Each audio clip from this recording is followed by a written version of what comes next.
बोलिए भारत माता की जय। आज आवाज आ रही है?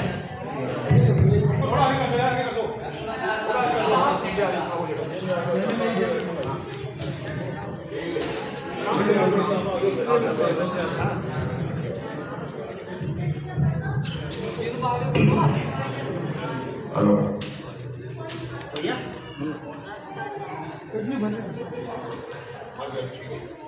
बोलिए भारत माता की जय। भारत माता की जय। आज राधा स्वामी सत्संग भवन में सिद्धि जी महाराज और हमारे यहाँ पर माताएं बहनें, जैसा कि मुझे बताया गया है, हर रविवार को सत्संग में यहाँ से दूर दूर से लोग आते हैं। भगवान का भजन, राधा स्वामी हमारा जो बहुत बड़ा संप्रदाय है, ये जो वर्षों से बड़े शांति भाव के साथ देश के अंदर धर्म और समाज का कार्य कर रहा है। 1980 में मैं ब्यास गया था, और जब मैं ब्यास गया था तो ट्रेन के अंदर लुधियाना से ब्यास जाने के लिए बैठने की जगह नहीं थी। महाराज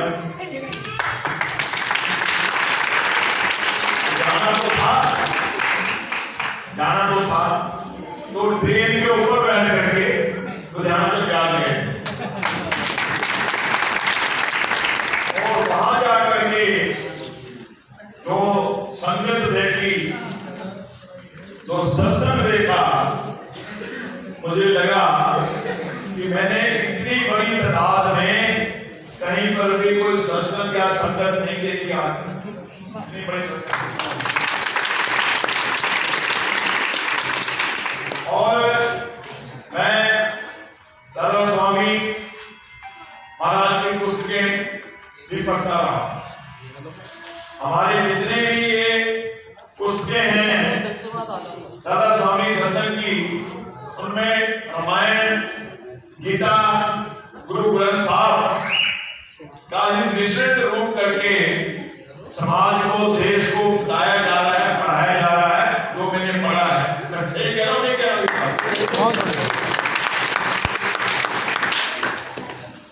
तो हमारा मूल, हमारे वेद, हमारी गीता, हमारी रामायण, हमारे गुरु ग्रंथ साहब, यही हमारे मूल शास्त्र हैं, जिनको लेकर के वर्षों वर्षों से सनातन धर्म की ध्वजा पूरे देश और दुनिया में लहरा रही है। नाम अलग अलग हैं, बताने का तरीका अलग हो सकता है, समझाने का तरीका अलग हो सकता है, मगर लक्ष्य एक ही है। हमारी संस्कृति का, हमारे सनातन का प्रचार प्रसार पूरे विश्व में हो और हम सब लोग मिलकर के सच्चाई के रास्ते पे चलते हुए, समाज की सेवा के कार्य करते हुए अपना जीवन यापन करें और अपनी कमाई में से कुछ ना कुछ हिस्सा निकाल करके देश, धर्म और समाज के कार्यों में खर्च करें। ऐसी शिक्षा हमारे आश्रमों के माध्यम से देश को, दुनिया को, समाज को दी जाती है। जो भी लोग आए हैं, आपके लिए कोई अलग से व्यवस्था तो नहीं की गई। कोई अपनी गाड़ी से आता है, कोई स्कूटर से आता है, कोई मेट्रो से आता है, कोई बस में आता है। क्यों आ रहा है? यहाँ पे पैसे मिलते हैं? पैसे मिलते हैं यहाँ? नहीं। आने जाने का भाड़ा मिलता है? क्यों आता है? ज्ञान मिलता है, ज्ञान। यहाँ के चरणों में शांति के लिए आते हैं, ज्ञान के लिए आते हैं, कुछ सीखने के लिए आते हैं।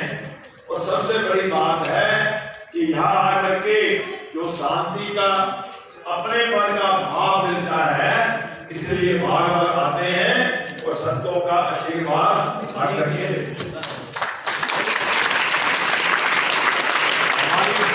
संस्कृति जियो और जीने दो, सर्वत का भला, ये हमारे भाव हैं। मगर ये हमारे भाव हैं, दूसरे लोगों के ये भाव नहीं है। 800 साल मुगलों के जुल्म को हमारे पूर्वजों ने झेला है, 200 साल अंग्रेजों को हमने झेला है, लगभग 1000 साल की गुलामी के बावजूद भी हमारा धर्म आज जिंदा है। और धर्म इसलिए जिंदा है कि ऐसे ऐसे संत महात्मा समय समय पर आकर के देश और दुनिया का मार्गदर्शन करते रहते हैं, हमें भटकने नहीं देते, हमें सही रास्ता दिखाते रहते हैं। मगर माता बंधुओं,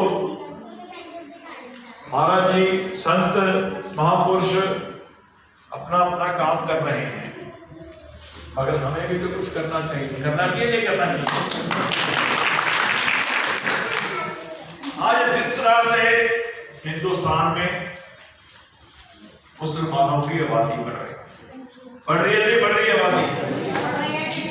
हमारे घरों में जो हमारे बच्चे हैं वो एक दो से आगे जाने को तैयार नहीं है।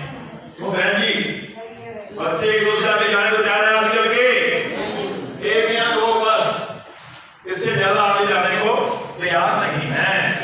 अगर मुसलमान टोपी पहन के 2 3 3 4 4 शादियां 10 15 बच्चे पैदा करके हिंदुस्तान में अपनी आबादी बढ़ा करके भारत को एक और मुस्लिम राष्ट्र, भारत को गजवाए हिंद बनाने की साजिश रच रहे हैं।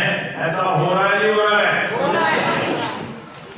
तो ऐसा हो रहा है, तो इसका हमारे पास कोड क्या है? हम अपने बच्चों को बोले भाई तुम 2 के बजाय 3 बच्चे पैदा कर लो, कुछ सुनेगा क्या? नहीं कुछ सुनता है बच्चा? नहीं। हमारे बच्चे तो 1 से 2 या 2 करने के ऊपर तैयार नहीं है।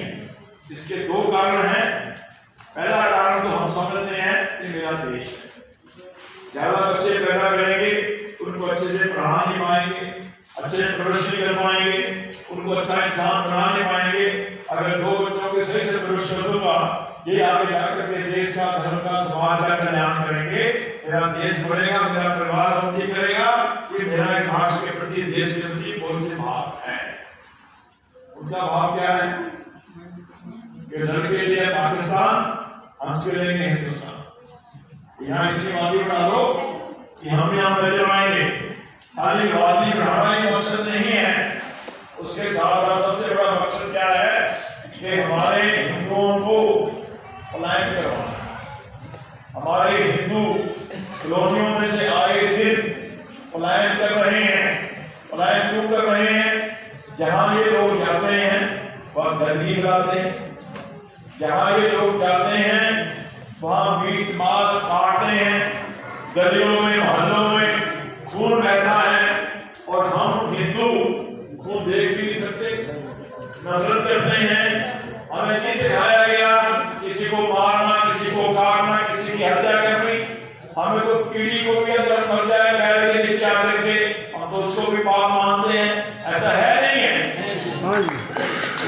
जब हमारे गलियों में मोहल्लों में ये आकर के मीट मांस फेंकते हैं, काटते हैं, खून फैलाते हैं, एक बार फिर ये बाहर से मुल्ला मौलवी बुला करके सड़कों में नमाज पढ़नी चालू कर देते हैं, माइक काट देते हैं।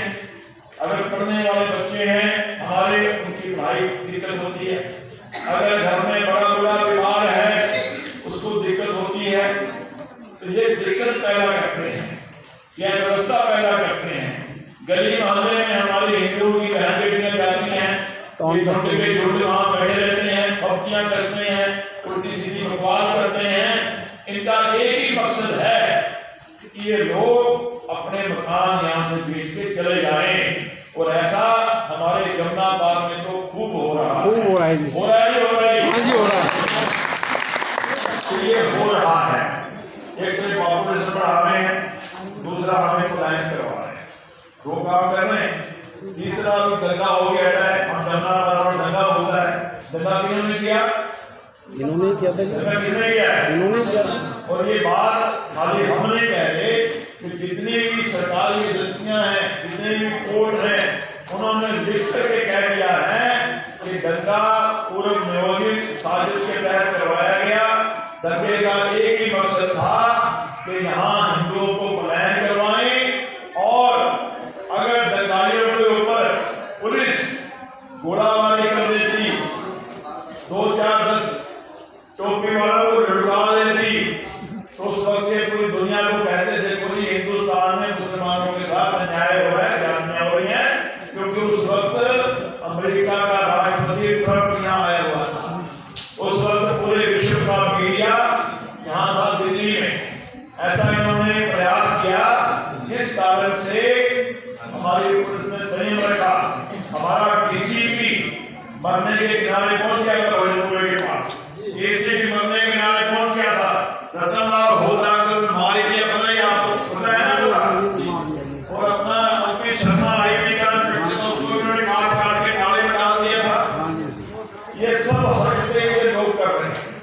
अभी कल इनका मुहर्रम था, मुहर्रम के ऊपर नागलोई का तो किस्सा खबर में आया हुआ, टीवी में आया हुआ है कि नागलोई में खूब गुंडागर्दी की है, तलवारों से, लाठियों से, पत्थरों से पुलिस के ऊपर, आम लोगों के ऊपर, गाड़ियों के ऊपर हमले किए।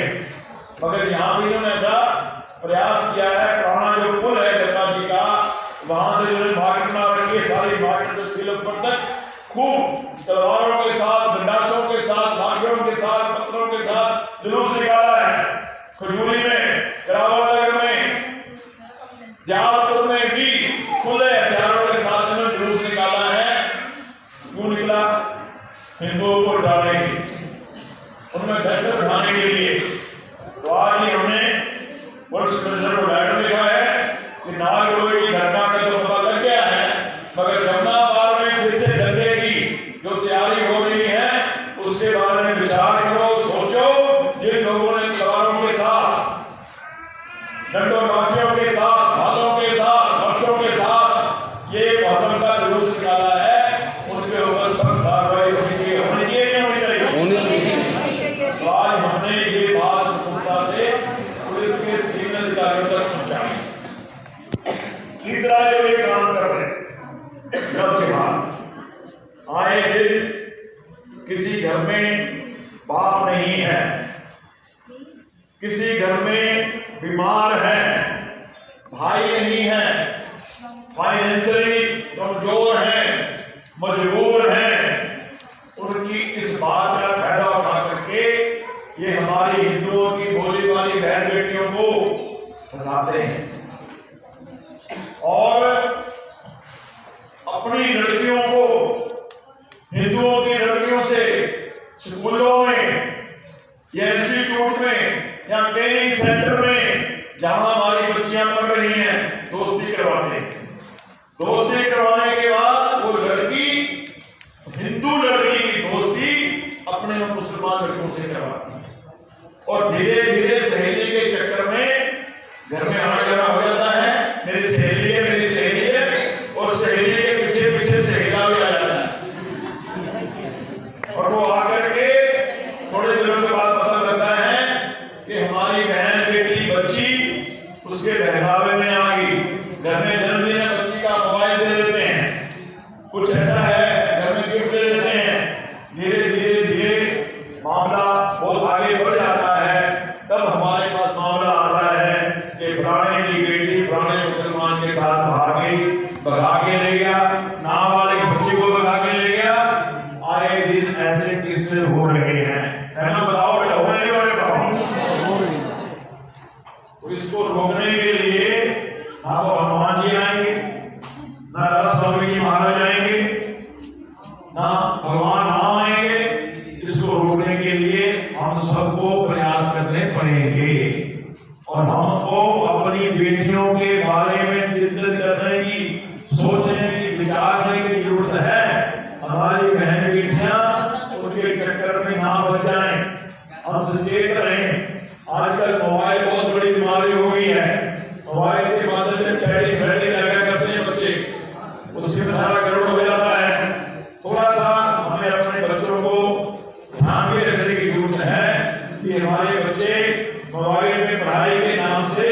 उल्टी सीधी चैलेंजबाजी तो नहीं कर रहे।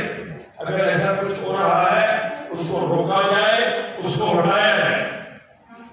और फिर भी अगर कोई बात नहीं बनती तो मैं आपसे कहना चाहता हूं, ऐसी घटना दुर्घटना किसी बहन भाई के साथ होती है, डरने की जरूरत नहीं है, घबराने की जरूरत नहीं है, शर्म करने की जरूरत नहीं है। लोग क्या कहेंगे, समाज क्या कहेंगे, बेइज्जती हो जाएगी। जब लड़का मुसलमान का लड़का हिंदू की लड़की को लेकर चला जाएगा, उससे क्या हमारी इज्जत बढ़ जाएगी क्या? अगर हमें पता लग गया समय सर, आप हमें संपर्क करो, आप हमें बताओ, ताकि हम पूरी ताकत लगा करके उस लड़की को वापस लेकर के आए। और वापस लेकर के आएंगे। अगर लड़की शादी के लायक है, लड़का ढूंढ करके अच्छा परिवार वाला उसकी शादी करके उसका घर भी बिठा देंगे, ताकि वो गलत हाथों में ना आए। ये काम हम राष्ट्रीय हिंदू फ्रंट के माध्यम से, राष्ट्रवादी शिवसेना के माध्यम से आए दिन करते हैं।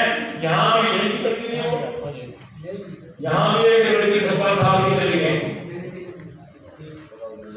1 महीना लड़की आई नहीं, देवेंद्र का तो यहाँ कोई बात, यहाँ किसी ने बताया कि वहां चले जाओ।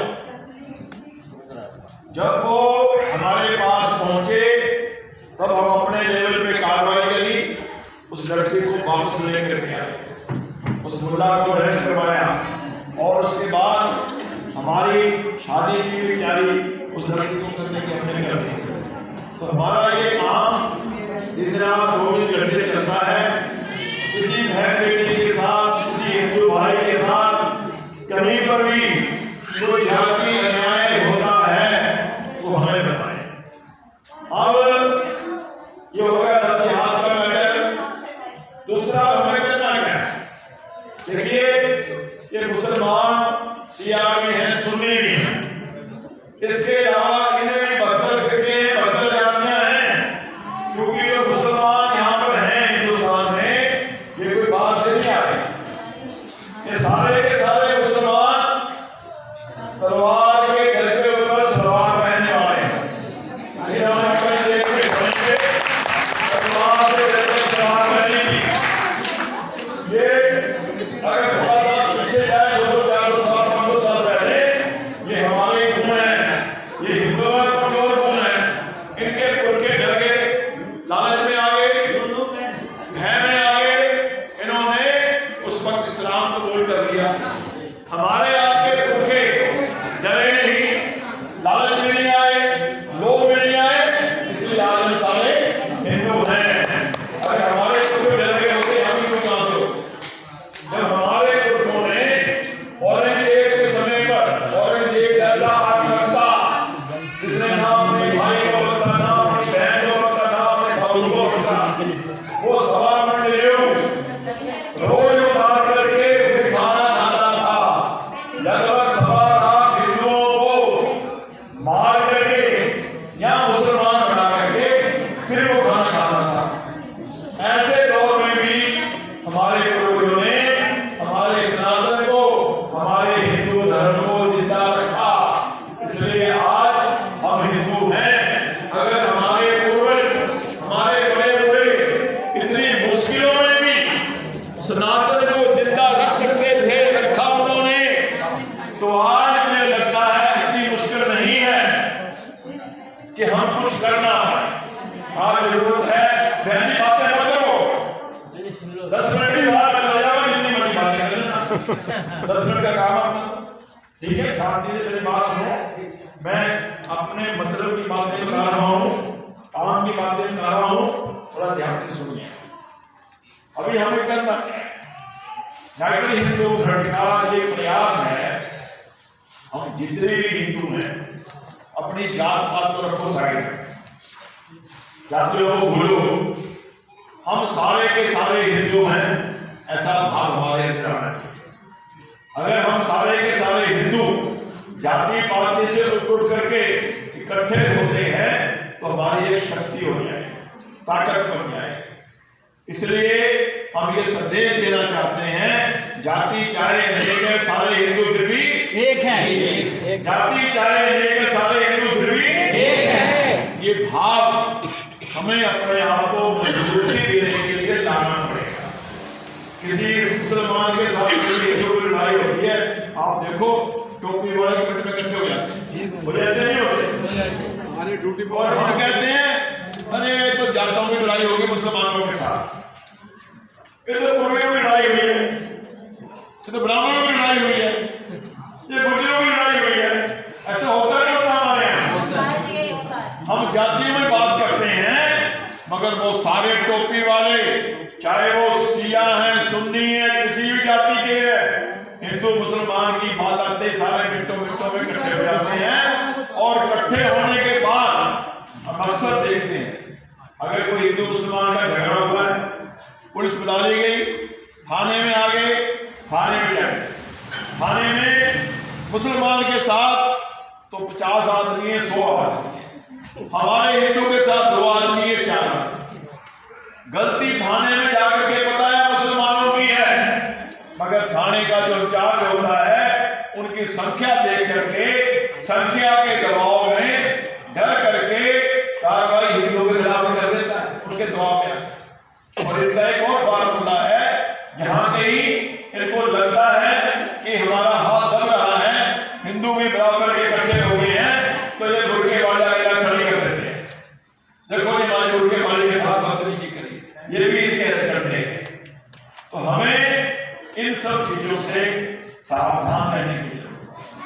हमें अपने आप को मजबूत और सुरक्षित करने के लिए अपनी जो जाति पाति का चक्कर है उसको भूलना चाहिए।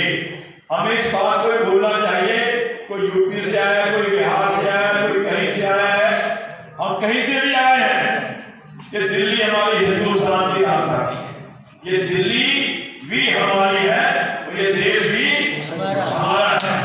इसलिए हम सब इस भाव को अपने साथ लेकर के आए। जब तक हम अपने अंदर ये भाव नहीं लेकर के आएंगे तब तक ये चुन चुन करके हमारे ऊपर अटैक करेंगे। और बंधुओं, अगर हम लोग संगठित नहीं हुए, अगर हम जातिवाद के ऊपर नहीं उठे तो ज्यादा दूर नहीं है मामला। 5-10 साल में जमुना पार भी खाली करना पड़ जाएगा और धीरे धीरे जिस स्पीड के साथ इनकी वादी बढ़ रही है उसको लेकर के इतना ज्यादा संख्या में हो जाएंगे ये लोग, कल को हमारे बच्चों को भी टोपियां, बहनों को बुर्के, बच्चों को पहनने पड़ सकते, मेरी बेटियों को बुर्के ना पहनने पड़े, मेरे बच्चों को टोपियां ना पहननी पड़े। इसके लिए जरूरत है सारा हिंदू समाज इकट्ठा संगठित हो।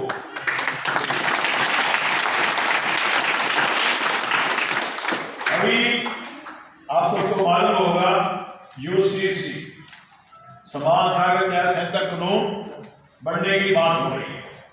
जैसे ये बात हुई इन टोपी वालों को पेट में मरोड़े लगे और ये सब के सब केजरीवाल पार्टी सारे लोग हिंदू विरोधी राष्ट्र जितने भी लोग हैं ये सारे हमारे इस अभियान के खिलाफ खड़े हो गए, जबकि हम ये कहते हैं भाई हिंदुस्तान में रहने वाला किसी भी जाति का, किसी भी धर्म का कोई भी व्यक्ति है, सबके लिए समान कानून बनाओ।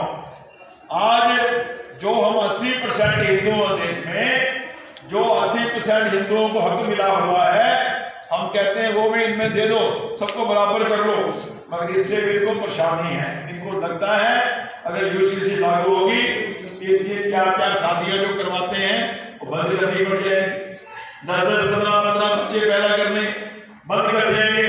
अल्पसंख्यक के नाम के ऊपर सरकारों के द्वारा अलग अलग किस्म के कई तरह के जो फंड इनको मिल रहे हैं वो बंद हो जाएंगे। और यहाँ दिल्ली में जितनी मस्जिदें हैं, मदरसे हैं, सब में फ्री बिजली चल रही है। हमारे मंदिरों को कमर्शियल बिजली के बिल दिए जा रहे हैं और मुल्ला मौलवियों को 25-25 लाख तनख्वाह दी जा रही है। हमारे मंदिरों के पुजारियों को, सेवादारों को 100 रुपये दिया जा रहा है। ऐसी बहुत सी स्पेशल इनके लिए चीजें हैं, अनुदान हैं जो इनको मिल रहे हैं। अगर समान नागरिक लागू सारे छोड़ने पड़ सकते हैं। इसलिए बार बार ये जो भी कोई नियम कानून आता है उसका विरोध करते हैं। और मेरा भारत जो आज धीरे धीरे धीरे अपनी सनातन परंपराओं को आज पूरे विश्व में बढ़ा रहा है। आज पूरे विश्व में हमारे भारत की जय जयकार हो रही है। आप देखते ही हैं टीवी अखबारों में खूब पढ़ने वाले हैं। आए दिन टीवी अखबारों में जहां जहां भी हमारे प्रधानमंत्री जी मोदी जी विदेशों में जाते हैं, आज सब जगह भारत माता की जय हो रही है। और तो और अमेरिका का राष्ट्रपति भी कह रहा है मोदी जी आप तो बॉस है, बॉस कह रहा है। देश के प्रधानमंत्री तो हमारे प्रधानमंत्री के चरण पकड़ रहे हैं, क्या मेरे गुरु जी। तो ये सब हमारे देश का जो वैभव बढ़ रहा है, सनातन का झंडा बढ़ रहा है, ये सारा उसी परंपरा का करना है। तो अभी एक और मुद्दा चल रहा है। हमने पिछले दिनों 22 जुलाई को जिसको लेकर के जंतर मंतर में प्रोटेस्ट भी किया। हमारा ये कहना है, हमारा ये मानना है कि बरसों बरसों से मेरे देश का नाम भारत रहा, भारत रहा है। वेदों में, शास्त्रों में, जगह जगह पर हम भारत के नाम से ही जाने जाते हैं। महाभारत काल से या वेदों में जहां भी जिक्र होता है हमारे देश का नाम भारत रहा है। अंग्रेजों ने हमारे को इंडिया बना दिया। और जितने भी दुनिया में देश हैं, अमेरिका को इंग्लिश में क्या बोलते हैं? अमेरिका। हिंदी में क्या बोलते हैं? अमेरिका। पाकिस्तान को इंग्लिश में क्या बोलते हैं? पाकिस्तान। हिंदुस्तान में हिंदी में क्या बोलते हैं? पाकिस्तान। जापान को क्या बोलते हैं? जापान। जितने भी दुनिया के कंट्री हैं सबका एक ही नाम है, हिंदी में लो इंग्लिश में लो। और हमारे देश से दो नाम कर दिए, हिंदी में भारत, इंग्लिश में इंडिया। भारत सरकार, गवर्नमेंट ऑफ इंडिया। तो हमारा इस बात को लेकर के भरपूर इतराज है। अगर हम जयकारा लगाते हैं भारत माता की जय, तो इंडिया माता कहते हैं कोई? इसने सुना इंडिया माता की जय? हम हमेशा भारत माता की जय कहते हैं। तो हमारा ये भाव है कि जब सारे गुलामी के चिन्ह मिट रहे हैं, राम जन्मभूमि का मंदिर बन रहा है, बाबरी मस्जिद को तोड़ने के बाद